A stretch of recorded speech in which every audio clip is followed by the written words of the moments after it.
Comme Marlon prend ta place, PD fait pas chier. Les stars c'est comme une pute, ils ne font que passer. Gonzo passe-moi car l'âge que je dépasse assez. 100 000, 500 000, non c'est pas assez. Comme Marlon prend ta place, PD fait pas chier. Les stars c'est comme une pute, ils ne font que passer. Gonzo passe-moi car l'âge que je dépasse assez. 100 000, 500 000, non c'est pas assez. Comme Marlon prend ta place, PD fait pas chier. Moi et cette putain de rue on est comme passé. Touche à mon oseille, la balle sera placée. Litron, pétasse, gamos, raté, bracelet. J'suis à Olnesso comme à la maison. Désolé si dans la mer nous plaisons. Viens y faire un tour si tu crois qu'on plaisante. Plus grand, plus petit, y'a même plus d'exemple. J'suis dans le team en bas si tu veux me capter. J'peux rien faire pour toi. Crimeur. Ouais. Ça va ou pas? Ça va tranquille, ce que on est là. Crimero. Crimero, Crimer, c'est la même chose. Uno numéro, BTP Musique, Olnesso 93 600, c'est nous. Alors ça fait un moment là que je t'écoute, je t'ai découvert il y a un moment avec La Passion du Crime. Ouais. Mais pour ceux qui ne te connaissent pas, est-ce que tu peux te présenter? Ben, je me présente, moi c'est Crimer, artiste d'Aulnay-sous-Bois. J'étais dans le label d'EFK Prod à mes débuts. J'ai commencé avec Black Taliban, un collectif qui a été fondé par... on l'a fondé avec des amis et tout.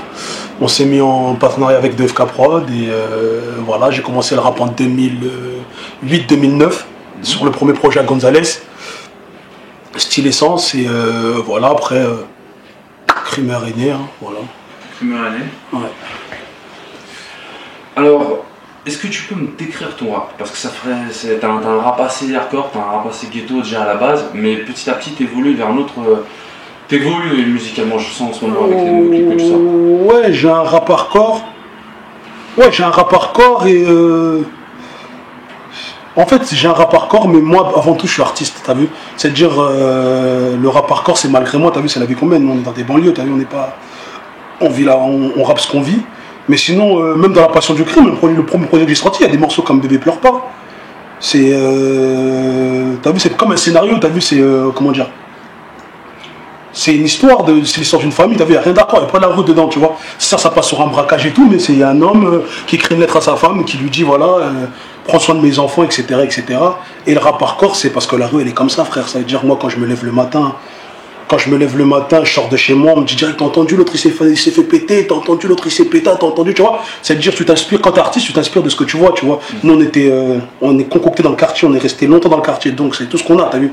Donc on rappe ce qu'on a. Après, maintenant, mon rap il s'élargit parce que je prends de l'âge, je me suis ouvert à d'autres horizons, et automatiquement, ça va de soi, tu vois. J'essaie de toucher un peu à tout.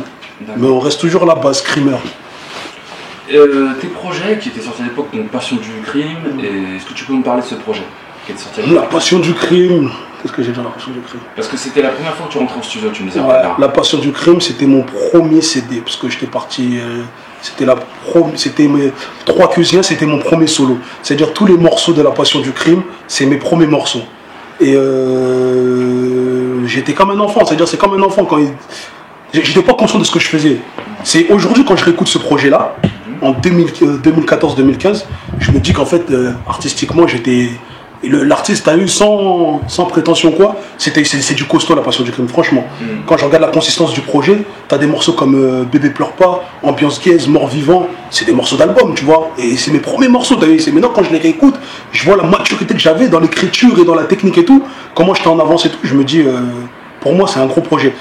D'ailleurs, quand je vais faire la réédition de Si c'est pas nous là, vous c'est qui, je vais le mettre en bonus La Passion du Crime parce qu'on n'a pas eu le temps vraiment de découvrir ce street album là parce que c'est un très gros street album et on va essayer de faire un gros buzz, on va essayer de monter le buzz pour faire en sorte que les auditeurs de Crimer, ceux qui découvrent Crimer même aujourd'hui, essayent de l'apprendre même avant, tu vois, comme ça ils vont découvrir ce CD là que j'aime beaucoup. Franchement, La Passion du Crime, c'est un bon street album. Franchement, pour les moyens qu'on avait en Indé, c'est quelque chose de puissant, j'aime beaucoup. Ouais.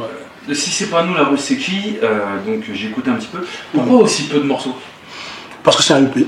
Tout simplement. Parce que tout simplement c'est un EP et On n'a pas misé dans la quantité, on essaie de miser dans la qualité. C'est des morceaux qui ont été... c'est des morceaux... Comme ça fait longtemps qu'on n'était pas là aussi, on a essayé d'arriver vite, mais bien. Et on s'est dit, pour la qualité des morceaux, c'était pour faire un retour de Crémant, parce que ça fait longtemps que je n'étais pas sorti après La Passion du Crime. Ça a mis un bon bout de temps, je me suis dit, bon vas-y. J'ai sorti beaucoup de street vidéo, beaucoup de freestyle et tout pour rester dans la tendance, pour rester dans le temps, mais j'ai dit quoi, 5 morceaux, c'était amplement suffisant pour comment on allait défendre le projet, parce on va clipper tous les morceaux, on a fait des gros clips sur les morceaux, on a fait des entrées radio, les sons ils passent à les clips passent à la télé, on est fiers de nous, là on va faire la réédition avec 3 morceaux en plus La Passion du Crime dedans, pour rester dans le truc. Tu peux me parler de tes inspirations musicales? L'inspiration musicale, moi j'écoute tout. Moi tu peux me mettre du Beethoven, tu peux me mettre du Mylène Farmer. Moi je suis de la génération, le rap il n'existait pas. Moi je suis de la génération Balavoine, je suis de la génération Gainsbourg. Je peux écouter Djubrel, je peux partir sur de la house, je peux partir sur de la dance, je peux partir sur... Après moi je suis un Congo-Kinshasa, je suis un Zaïrois. On est beaucoup mélomane chez nous, on est beaucoup musique. Ça veut dire que je peux m'inspirer même des anciens chanteurs de chez nous, on est beaucoup écrivains. Chez nous, on est beaucoup poétique, tu vois, on écrit beaucoup. Donc je peux même rentrer dans mon pays, moi je suis pour la musique. C'est-à-dire je n'ai même pas besoin de paroles des fois, juste des instruments, tu peux me voir écouter du compas, tu peux me voir écouter du zouk, tu peux me voir écouter, je suis partout. Tu peux me voir écouter de la musique indienne, j'ai pas d'inspiration précise, mais je sais que mes sources principales, c'est la musique de chez moi et la musique black américaine, tu vois, de la soul et tout, c'est vrai que ça me parle beaucoup. Artistiquement très ouvert, ça me surprend. Ouais, très ouvert. Parce que quand j'écoute ta musique, je me dis pas que derrière tu vas écouter du Beethoven. Si, je peux écouter du Beethoven. Un beatmaker, il doit écouter du Beethoven. C'est normal. Ouais. C'est un beatmaker, il doit écouter des instruments, il doit écouter de la vraie musique. Un beatmaker, il peut pas rester sur un artiste pareil. Parce qu'une prod, c'est... Quand tu rappes, c'est la prod qui te parle. C'est-à-dire, une fois que le mec il te balance la prod, directement par rapport à la prod, ça t'inspire un monde. Tu vois ce que je veux dire, quoi? C'est une source d'inspiration. Ben, c'est de la musique. Tu peux pas faire du rap et rester bloqué que sur du rap. Parce que le rap, c'est de la musique, mais c'est pas vraiment de la musique, c'est un peu électronique, tu vois, c'est pas... En fait, pour moi, si tu fais du rap et t'écoutes encore que du rap, t'es pas un artiste, tu vas te fermer sur un seul truc, tu vois. T'es obligé de t'ouvrir, tu vois. Moi, je suis pas jeune, t'as vu. L'indépendance, est-ce que tu peux m'en parler? L'indépendance, je veux commencer par dire quoi? Je veux dire l'indépendance. Premièrement, l'indépendance, hein, c'est de l'argent. C'est de l'argent. C'est tout ce que je peux dire déjà, l'indépendance c'est de l'argent. Tu ne peux pas être indépendant si tu n'as pas d'argent. À part si tu es indépendant et c'est des personnes qui investissent pour toi. Nous on est indépendants à 100%, c'est-à-dire que... comment je vais te dire ça? De l'enregistrement au studio, au mixage, au master, au pressage des CD, tout ça, etc. C'est nous qu'on investit de A à Z. Nous, on est des véritables indépendants. C'est-à-dire que nous, si tu cherches la définition du mot indépendant, ben c'est chez BTP Music. C'est pour ça qu'aujourd'hui, on est fiers de nous. On est fiers de nous dans la réussite. Pourquoi? Parce qu'on arrive à faire des 200 000 vues. Juste grâce à nous, on arrive à rentrer, quand on va démarcher dans les radios et tout, on y va moi l'artiste et mon associé, mes associés. C'est-à-dire qu'on passe pas par lui, appelle lui. Voilà, on a fini notre projet, on va aller là-bas, bim, on va payer nos pages, on va payer nos pages promo, etc. C'est-à-dire les clips, tout de A à Z, on investit, c'est de l'indépendance. Donc c'est pour ça que je te dis, le numéro 1 de l'indépendance, c'est l'argent. Si tu veux être un vrai indépendant sans passer par personne, il faut avoir de l'argent. Tu peux pas faire du rap indé sans sous, c'est faux. À part si tu fais autrement, t'as vu, il y a des gens, c'est des suceurs, t'as vu, nous on sait pas le faire. Donc on fait avec les sous. Hein. L'indépendance et les sous. Combien ça coûte de faire un album de rap? Un street album comme tu avais fait à l'époque Un street album comme j'ai fait, ça dépend. Tu peux faire un album, tu peux faire un album de rap qui peut te coûter 1000 €, comme tu peux faire un album de rap qui coûte 10 000 €, comme tu peux faire un album de rap qui coûte 40 000 €. C'est toi et ta stratégie marketing. Nous, La Passion du Crime, je me rappelle à l'époque, je peux pas vraiment te dire, mais c'était plus de 10 000 €. Hein. Dans les pressages des CD, les clips, on avait fait des affiches, on avait pris une page Bouscapé, etc. Si, ça nous avait coûté des sous. Ouais, il y avait une page Bouscapé déjà à l'époque? Ouais, on avait une page Bouscapé à l'époque, ouais, pour La Passion du Crime. C'est un projet qui, pour moi, qui a mal été exploité au niveau de la promo, parce que c'était un projet qui était riche, Mais moi j'étais un novice, tu vois, je connaissais pas la musique, je connaissais pas comment ça se passait. Moi on me disait va en studio, fais ça, tu vois. Il y a des sons à sortir, mais t'as vu, on croit en nous, mais moi je croyais en moi, t'as vu, il y avait vraiment un engouement qui s'était fait à cette époque-là. Et voilà, on y croyait, mais franchement la direction, comment on avait défendu ce projet-là, c'était un peu timide. Tu vois, on n'est pas parti jusqu'au bout. Et voilà, t'as vu, donc la Passion du Rime, ça nous avait coûté plus de 10 000 euros. Et on a été sur la nuit, on n'est pas parti à fond. Et ça dépend. Comme là si c'est pas nous, la rue, c'est qui? Pour faire l'affiche, je suis parti voir FIF, ça coûte des sous. Les clips, on tourne avec tu peux voir des clips comme Poutine, des clips comme Mario Stenfield, c'est des clips, c'est des clips qui nous coûtent 4 000 euros. Ouais. C'est des clips à 4 000 euros. Poutine nous a coûté 4 000 euros. Marlon nous a coûté 4 000 euros. Le dernier que j'ai fait là, qui va sortir récemment, Pablo Al Pacino, il nous a coûté plus de 4 000 euros. C'est-à-dire, je te parle juste en clip. Tu vois, là on est là, je te fais 4 000, on a déjà 12 000 euros juste en clip. Tu vois, pour avoir des clips de qualité, quand tu présentes ton produit, malgré que tu n'as pas de buzz, les gens ne doutent pas. C'est-à-dire, il vient, nous on veut te distribuer. Tu vois ce que je dis, quoi. Et juste te parle en clip, on est déjà 12 000 euros. Tu vois, c'est-à-dire, après, je te parle pas des pressages des CD, je te parle pas des masters, je te parle pas des mix. J'ai même pas envie de parler de là, mais ça y est, on a dépassé, juste pour si c'est pas nous là ou c'est qui, on a dépassé les 20 000 euros. Déjà. Pour un EP. Après, il y en a qui diront c'est énorme, qu'est-ce qu'il fait, n'importe quoi. Avec 20 000 euros, je te sors 5, 6 EP, 7 EP. Mais nous, on a voulu arriver avec cette force-là, parce que personne ne va nous la donner, la force. Nous, on n'a pas de contact pour avoir un artiste. Pourtant, j'en connais des gens dans le milieu du rap game et tout, tu vois. Mais je veux pas dire que je suis le meilleur rappeur du monde. Je veux pas dire que c'est un boycottage. T'as vu, on évite de dire ça, mais on n'a pas. Il n'y a pas ce relationnel-là qui fait que on peut passer par ces gens-là. C'est-à-dire, on a voulu. Après, c'est chacun qui joue son coup de poker. Nous, on a dit qu'on va miser sur notre qualité, sur la qualité. On va arriver par exemple dans les studios de Génération, on va dire bon, on parle pas, on veut pas savoir qui est qui, c'est combien la page pub. C'est temps, on paye. Ouais, on va faire un clip, un red caméra pour passer à la télé, on fait la grosse qualité, un gros clip. Ouais, il faut ça de budget, il faut louer, on paye. Tu vois, on est passé par là. Et entre-temps, on fait aussi des street clips.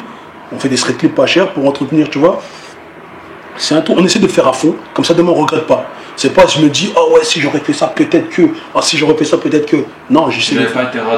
Exactement, au moment-là. Comme j'ai fait un peu avec la Passion du Crime, comme on a fait. Alors que c'était le meilleur moment, c'était ce moment-là. À la Passion du Crime, c'était le moment où il fallait injecter, tu vois. Mais on a été un peu peureux, tu vois. Et là, je me suis dit, bah vas-y, là, on va le faire, c'est pas grave, on a une bonne équipe. Les frères, ils sont là, ils sont solides. Je suis pas tout seul. Et pourquoi pas, si on croit pas en nous, qui va croire en nous, tu vois. Et aujourd'hui, on le fait, voilà, il y a des petits retours. La preuve, t'es là. C'est grave. Et des petits retours, tu vois, la preuve, ça fait plaisir, on passe à la télé, quand tu passes, il y a des gens qui disent, ouais, ton boulot, il est lourd, on aime bien. Tu vois, quand tu vas voir des gens qui sont dans le milieu de la musique, ah, j'ai déjà entendu, ah, d'accord, il te sort le titre, tu vois. Déjà, pour nous, ça, c'est quelque chose. On pousse un peu, tu vois, mais après. Il y a des gens qui exactement, on pousse doucement, on pousse, et je pense que si on insiste, ça va glisser tout seul. Tu m'as même dit hors caméra, donc il y avait des Russes qui étaient venus t'interviewer. Ouais, il y a des Russes, il y a une télévision russe qui était venue m'interviewer. Ouais, par rapport au clip Poutine, ils voulaient savoir comment j'ai réalisé le clip et tout, parce que ça a fait beaucoup de bruit là-bas, et apparemment les Russes là-bas ils aiment bien. Et voilà, on attend, ça passe dans une chaîne, et apparemment, on attend, j'attends les retours. L'argent dans le rap, donc au final, tu es en train de nous dire que concrètement, il y a plus d'investissement que de retour. Ouais, tu mises, t'investis, bah oui, c'est ça. De toute façon, le business c'est comme ça. Tu veux de l'argent, il faut investir. Moi, pour moi, le rap, il faut que ce soit une passion déjà, tu vois. Il faut que ce soit une passion et il faut croire en toi. Quand tu crois en toi, tu as envie de t'investir. Tu écoutes ton morceau, tu dis, ouais, j'aimerais bien qu'il soit comme ça, parce que à ce moment-là, il a la patate, tu vois. Tu ne voudras pas laisser. Moi, j'ai une expérience, tu vois. Ce que j'aime bien avec le projet de la Passion du Crime, c'est un acquis. C'est une expérience, tu vois. Je me dis, il y a des morceaux, il y a des choses que j'ai laissé passer, j'ai pas envie de le faire là, tu vois. Je me dis, on a un potentiel, tu as vu, Kramer, il a un potentiel quand même, c'est palpable, tu as vu, tu l'écoutes, tu vas pas dire c'est pourri, mais tu vas dire c'est pas mon style de musique. Mais il est pas nul le type, tu vois. On a un potentiel, je pense qu'on peut faire quelque chose. C'est pour ça que voilà, là on mise, et si demain on perce, on a des retours, on arrive à vivre par le bien du rap. C'est bien, mais si ça fonctionne pas, on aura tout fait, tu vois. C'est quoi la définition pour toi, le mot percer, ça veut dire quoi concrètement? Pour moi, le mot percer, non, du tout. Signer dans une maison de disque, c'est un kit au double. Ça passe ou ça casse. Les maisons de disques, ils signent tout le monde, n'importe qui. Ils vont signer le premier con qui fait 100 000 vues et tout. Les maisons de disques, c'est tu marches, on marche avec toi, tu rappes, bah, tu vas nous devoir des sous et tu dégages, on n'a pas le temps. Tu vois, et tu feras pas ce que tu as envie de faire. C'est pas ça percer. Percer, c'est de vivre de sa musique. C'est d'avoir cette reconnaissance, cette street crédibilité, tu as vu la crédibilité que tu as dans la rue, et d'avoir cette crédibilité-là au niveau du large public. Vivre de ta musique, pour moi, c'est percer. Quand je sais pas moi, quand tu manges grâce à ta musique, tu dis que oui, grâce à ma musique, aujourd'hui, mon assiette, le steak que je mange, c'est grâce à ma musique, ça devient mon métier. C'est ça percer, quand la musique devient ton métier. Quand tu t'en sors de la musique, quand tu vis de la musique. C'est ça percer. C'est comme un footballeur. On peut dire c'est le plus fort du monde et tout. Tant qu'il signera pas en pro, il n'aura pas percé. Ça sera juste une légende. Quand il va passer dans la rue, on va dire ah, lui, il était grave fort avant. Il driblait tout le monde. Il était une possession de balle, contrôle. Il était le plus fort du terrain.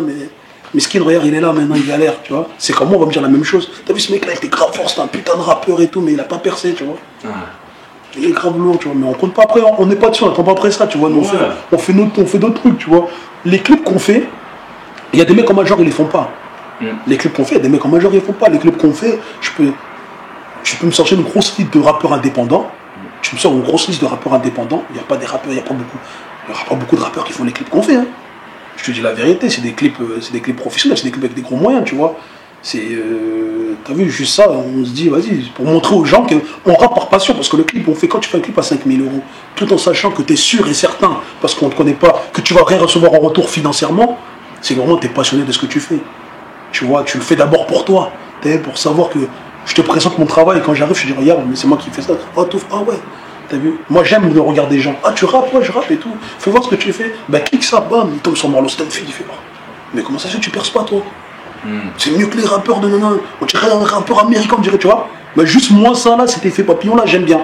Tu vois le fait que la personne elle me dit ça, je me dis voilà, chaque personne qui tombe sur ce clip là, ils vont me dire ah ouais. Lourd. Tu vois, lourd. Et voilà, c'est ça. Tes collaborations, parce que j'ai dit qu'à l'époque tu faisais beaucoup de featuring, à l'époque de 2FK Prod, d'ailleurs, si tu pourras nous préciser, donc 2FK Prod, c'était un label, etc. Et aujourd'hui tu fais plus beaucoup de featuring à ce niveau-là, donc est-ce que tu peux m'expliquer? Ouais, je fais plus beaucoup de featuring parce que avant c'était dans la démarche de 2FK Prod. C'est-à-dire 2FK Prod, Alex Vega, tu as vu le fondateur du label, du dédicace à eux, c'était 2FK Prod, c'est la famille, tu as vu 2FK Prod, c'est des mecs de mon quartier, tu vois ce que je veux dire quoi. C'est des mecs avec qui on a grandi. C'est des mecs qui ont commencé le rap. Moi, je rappais pas. Tu vois, c'est des gens, ils rappaient déjà. Ils ont rappé avec les Safe You. C'était.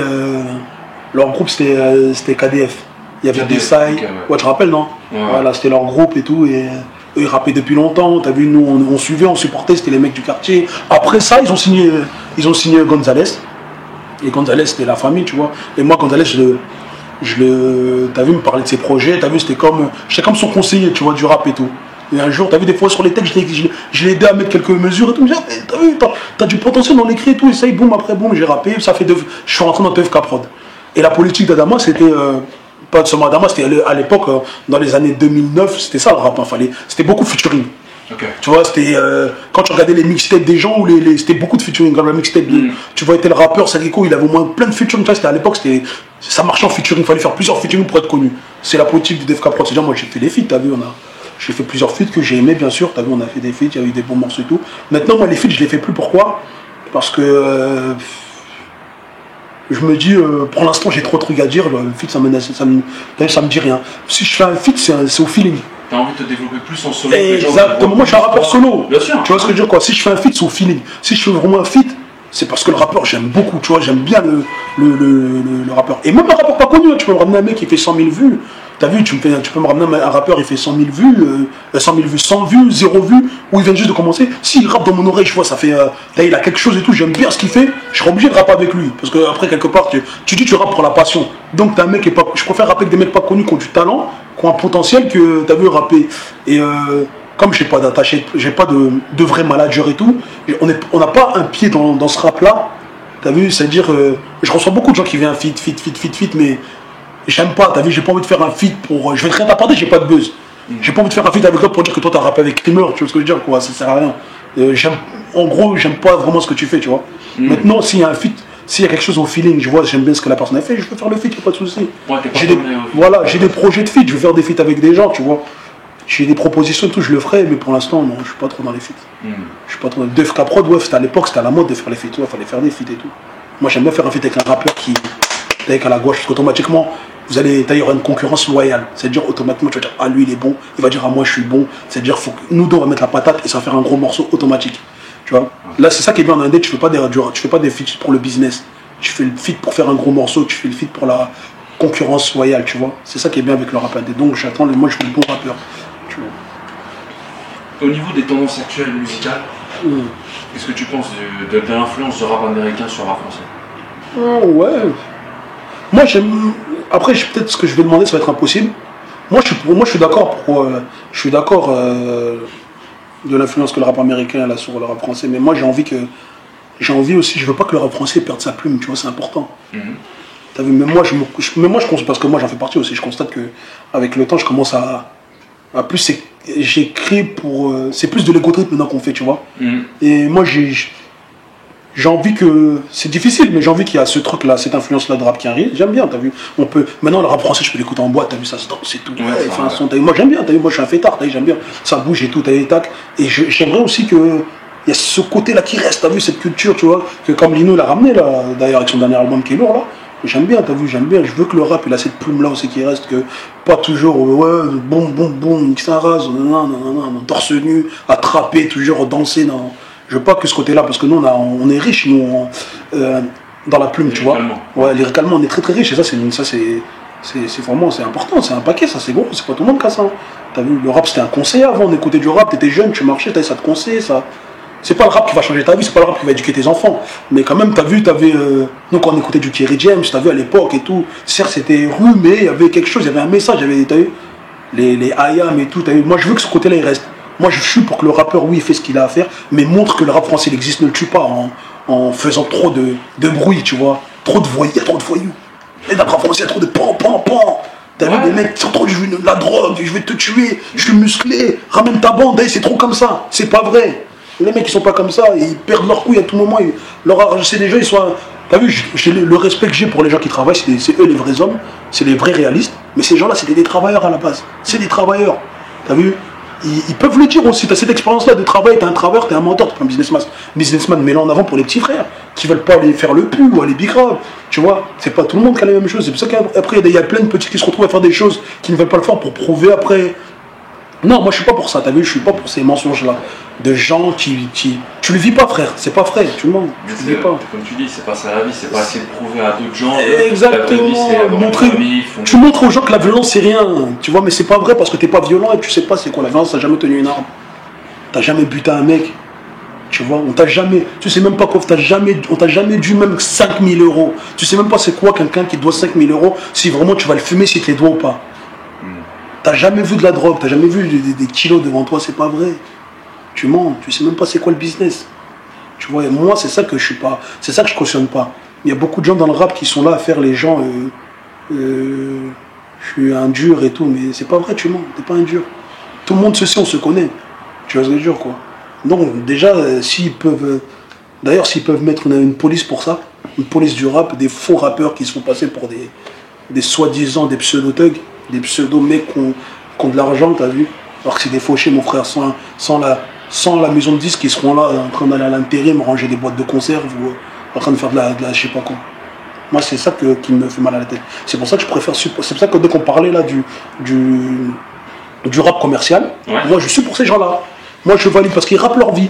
Moi quand j'écoute un Maître Gims, je préfère écouter Maître Gims qu'un menteur qui va me parler de cocaïne pendant 4 minutes ou pendant tout son album. Qui va me parler d'armes à feu, je préfère écouter Maître Gims parce que il arrive à faire chanter les petits frères sans dire de bêtises, il ramène de la musique, il ramène une mélodie, il égare personne le mec, tu vois.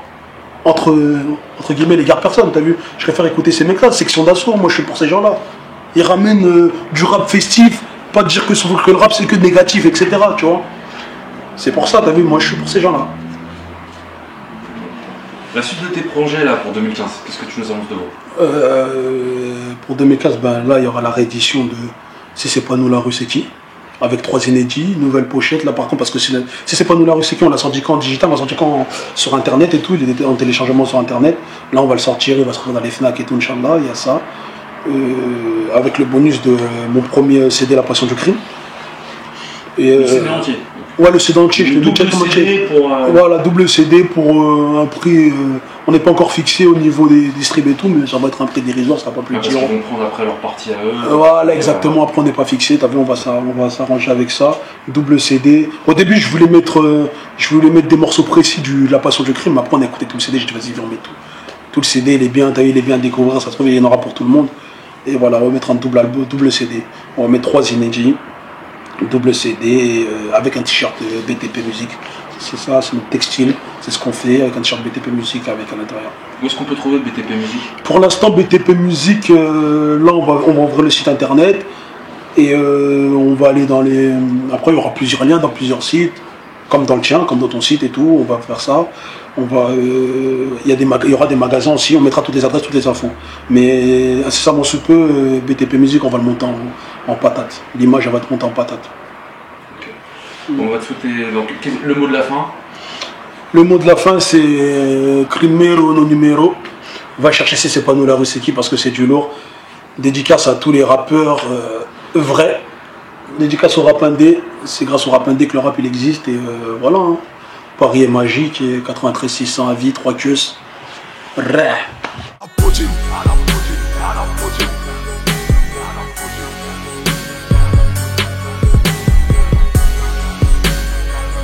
Ok.